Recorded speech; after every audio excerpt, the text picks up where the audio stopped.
Nah, untuk memahami jurnal umum dalam akuntansi, kita pertama harus memahami dulu pengertiannya. Apabila dilihat dari segi etimologi, maka kata jurnal berasal dari kata jur yang dari bahasa Perancis yang berarti hari. Jurnal sendiri digunakan untuk mencatat bermacam aktivitas secara kronologis berdasar urutan tanggal atau harian yang kemudian memuat rincian yang relevan. Sementara kata umum digunakan karena berbagai transaksi yang dicatatkan dalam jurnal tersebut tidak dapat dicatat dalam jurnal khusus. Jurnal umum sendiri juga banyak dikenal sebagai general ledger. Nah, selanjutnya ada tujuan dibuatnya jurnal umum. Dari penjelasan tentang pengertian jurnal umum tadi, kalian mungkin udah bisa memperkirakan tujuan dari pembuatan jurnal umum bagi perusahaan.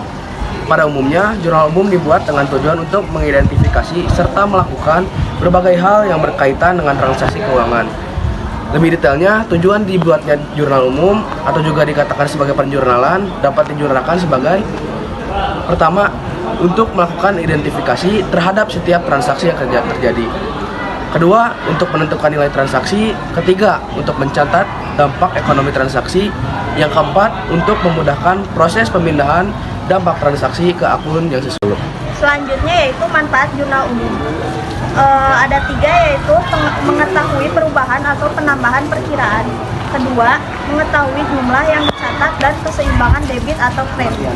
Dan ketiga, menentukan perkiraan yang benar untuk perusahaan. Prinsip dasar membuat jurnal umum yaitu ada 4, mengidentifikasikan bukti transaksi seperti memo, kwitansi, dan lain-lain. Kedua, mengidentifikasi akun yang terpengaruh utang, harta, dan modal.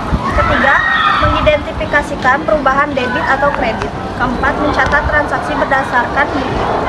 Di sini saya akan menjelaskan fungsi jurnal umum. Ada 5, yaitu fungsi historis. Mencatat transaksi secara kronologi sebagai riwayat kegiatan perusahaan. Kedua, fungsi pencatatan. Mendokumentasikan semua transaksi sebagai dasar laporan keuangan. Ketiga, fungsi analisis. Menganalisis transaksi sebagai debit atau kredit berdasarkan akun dan nilai. Keempat, fungsi instruksi. Memberikan petunjuk untuk pencatatan sumber besar. Kelima, fungsi informatif. Menyediakan informasi penting terkait transaksi untuk pihak internal dan eksternal.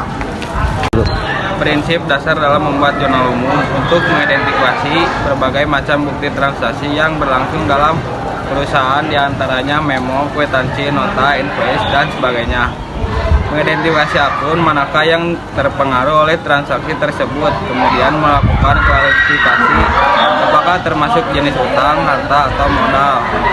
Mengidentifikasi terjadinya kredit atau debit terhadap akun yang relevan transaksi dimaksud.